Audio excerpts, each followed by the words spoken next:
And now I want to hand it over to the President of Ukraine, ladies and gentlemen, President Putin.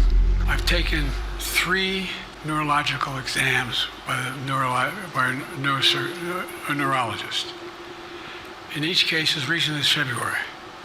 There's no way you can win. No one's saying that. No poll says that. Joe Biden just made yet another disastrous speech. He was speaking at a NATO conference yesterday where he introduced the president of Ukraine as Vladimir Putin. He then constantly struggled to string a basic sentence together. He also claimed to have been assessed by 3 neurologists who have all said that he was fine. Let's see what's really going on here. And now I want to hand it over to the President of Ukraine, who has as much courage as he has determination. Ladies and gentlemen, President Putin. President Putin. He's going to beat President Putin. President Zelensky. I'm so focused on beating Putin, we got to worry about it. Anyway, Mr. President. I'm better. You are a hell of a lot better.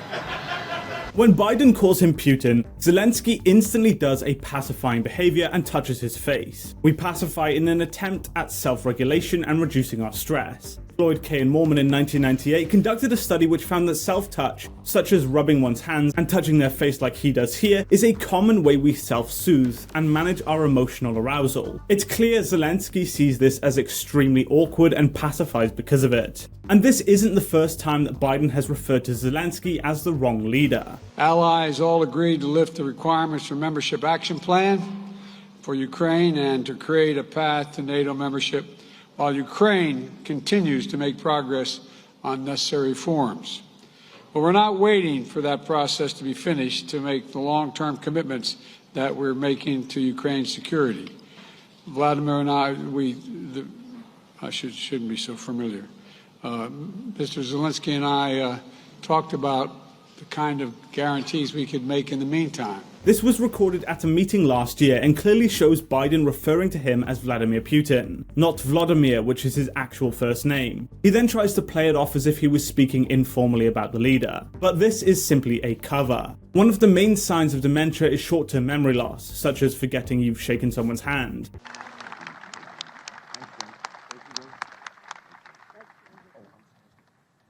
Now our great speaker, our partner, who all of these bills we've made. Look, I wouldn't have picked Vice President Trump to be vice president, but I think she was not qualified to be president. So let's start there. Number one, the fact is that the consideration is that I think I'm the most qualified person to run for president.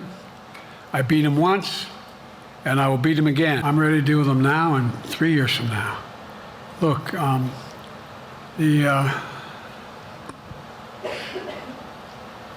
like I said, I'm dealing with Xi right now and direct contact with him.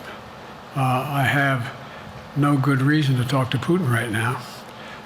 There's not much that he is prepared to do in terms of accommodating any change in his behavior. But there isn't any world leader I'm not prepared to deal with. But I understand the generic point is Putin ready to talk? I'm not ready to talk to Putin unless Putin's ready to change his behavior. Last time I talked to Putin was trying to get him to work on an arms control agreement related to nuclear weapons in space.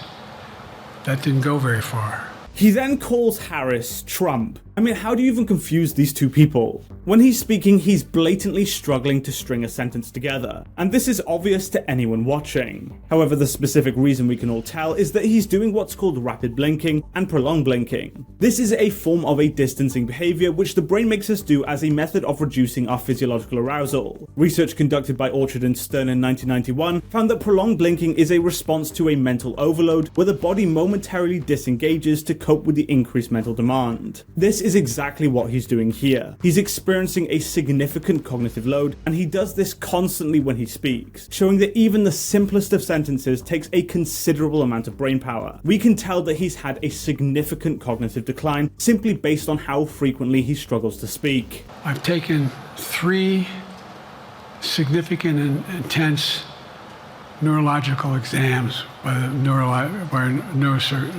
neurologist. In each case, as recently as February. And they say I'm in good shape, okay? although I do have a little problem with my left foot because it's not as sensitive because I broke my foot and didn't wear the boot. But I'm good. I've got to finish this job. I've got to finish this job because there's so much at stake. If you looked at my schedule since I made that stupid mistake in the campaign, in the debate, I mean, my schedule has been full bore. You earlier explained confidence in your vice president. Yes. If your team came back and showed you data that she would fare better against former President Donald Trump, would you reconsider your decision to stay in the race? No, unless they came back and said, there's no way you can win. Me. No one's saying that. No poll says that.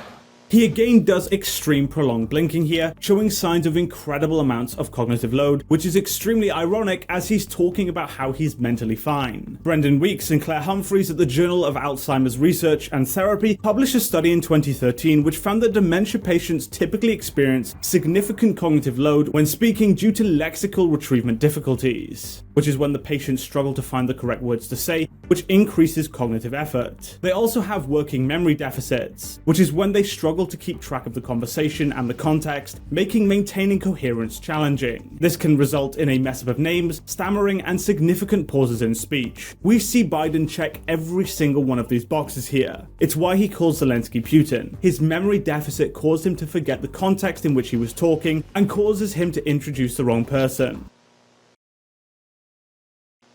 It's not my place to preach politics, because who cares what I think? But Biden is suffering from a neurological issue. That is a fact. It's also a fact that dementia is a progressive illness and will only get worse from here, which makes winning the election far harder for the Democrats. Why do you think Trump is sitting back and letting it unfold? American people deserve an effective leader, regardless of the party, and Biden simply isn't that. The reaction from the world's leaders says pretty much everything. So thank you so much for watching this video. If you did enjoy it, please be sure to hit the like button and subscribe for more content, and I'll see you in the next video.